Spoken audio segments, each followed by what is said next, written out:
2026 বিশ্বকাপ শেষ হবার পর থেকেই ফুটবল বিশ্বে নতুন করে আলোচনা শুরু হয়েছে বর্ষসেরা ফুটবলারের পুরস্কার ব্যালন ডি'অর নিয়ে। বিশ্বকাপে দুর্দান্ত পারফরমেন্স করা একাধিক তারকা যেমন দৌড়ে এগিয়ে এসেছেন, তেমনি পুরো মৌসুমে ধারাবাহিক নৈপুণ্য দেখানো ফুটবলাররাও রয়েছেন শীর্ষ লড়াইয়ে। আন্তর্জাতিক বিভিন্ন গণমাধ্যমের সাম্প্রতিক পাওয়ার র্যাঙ্কিংয়ে শীর্ষ 5-এ জায়গা করে নিয়েছেন Rodri, Harry Kane, Lamine Yamal, Kylian Mbappe ও লিওনেল মেসি। র্যাঙ্কিংয়ের শীর্ষে রয়েছেন স্পেনের বিশ্বকাপ জয়ী অধিনায়ক রড্রি। বিশ্বকাপের সেরা খেলোয়াড় হয়ে গোল্ডেন বল জয়ের পাশাপাশি স্পেনকে বিশ্ব চ্যাম্পিয়ন করতে অসাধারণ ভূমিকা রাখেন তিনি।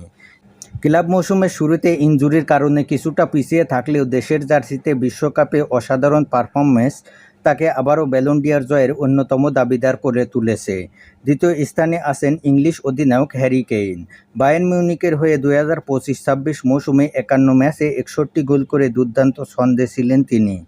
লিগ ও কাপ ডাবল জয়ের পাশাপাশি বিশ্বকাপেও ইংল্যান্ডের জার্সিতে করেন 6 গোল। ব্যক্তিগত পারফরমেন্সের বিচারে এবারের বর্ষসেরার দৌড়ে তিনি সবচেয়ে শক্তিশালী প্রার্থী। তৃতীয় স্থানে আছেন লামিন ইয়ামাল।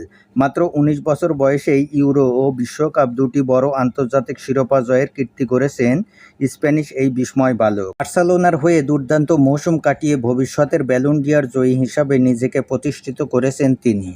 তৃতীয় স্থানে রয়েছেন কিলিয়ান এমবাপে। বিশ্বকাপে সর্বোচ্চ গোলদাতার পুরস্কার গোল্ডেন বুট জয়ের পাশাপাশি ফ্রান্সকে সেমিফাইনালে তুলতে গুরুত্বপূর্ণ ভূমিকা রাখেন কিলিয়ান এমবাপে।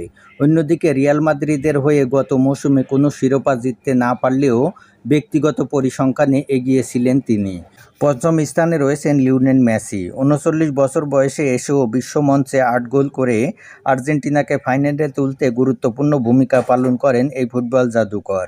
ফাইনালে স্পেনের কাছে হেরে শিরোপা হাতছাড়া হলেও নিজেকে আরেকবার বিশ্বসেরা হিসাবে প্রমাণ করেন তিনি।